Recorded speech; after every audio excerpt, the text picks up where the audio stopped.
ఉత్కటాసన కుర్చీ ఆసనం యోగాలో ఒక ప్రధానమైన ఆసనం. ఇది దిగువ శరీర భాగాన్ని బలపరుస్తుంది, మనసు ఏకాగ్రతను మెరుగుపరుస్తుంది మరియు శరీర స్థిరత్వాన్ని పెంచుతుంది. ఈ ఆసనాన్ని ఎలా చేయాలో, దాని ప్రయోజనాలు ఏమిటో మరియు ముఖ్యమైన సూచనలు ఏమిటో తెలుసుకుందాం. ప్రారంభ స్థానం. మీ పాదాలను కలిపి లేదా నడుము వెడల్పు దూరంలో ఉంచి తాడాసన లో నిలబడాలి.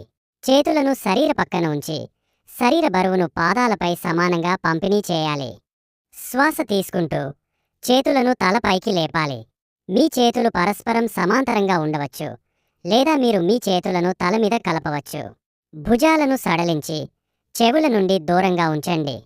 శ్వాసను విడిచేటప్పుడు మోకాళ్లను వంచి మీ నడుమును కుర్చీలో కూర్చునేలా కిందకి ఉంచాలి. మోకాళ్ళు మీ గోళ్ల సరసంగా ఉండాలి. కాలు వేళ్ల కంటే ముందుకు రావటాన్ని నివారించాలి. ప్రారంభ స్థితిలో మీరు తొడలను నేల పట్ల సమాంతరంగా ఉంచాలని ప్రయత్నించవచ్చా?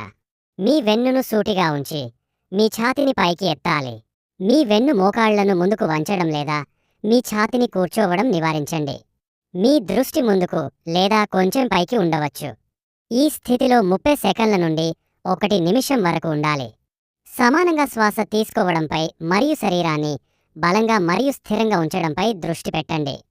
ఉత్కటాసన కుర్చీ ఆసనం యొక్క ముఖ్యమైన ప్రయోజనాలు: తక్కువ శరీర కండరాలు బలపడతాయి, 2 స్థిరత్వం మరియు సమతుల్యత మెరుగుపడతాయి, 3 ఏకాగ్రత మరియు ధైర్యం పెరుగుతుంది, 4 రక్త ప్రసరణ మెరుగుపడుతుంది.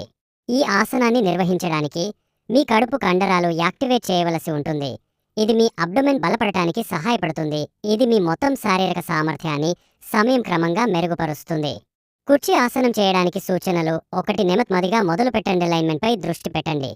3 గోడను ఉపయోగించండి. 4 శ్వాస తీసుకోవడంపై దృష్టి పెట్టండి. కుర్చీ ఆసనం శారీరక బలం మరియు సంతులనం పెంచడానికి మీ యోగా ప్రాక్టీస్లో ఒక ముఖ్యమైన భాగంగా మారవచ్చు.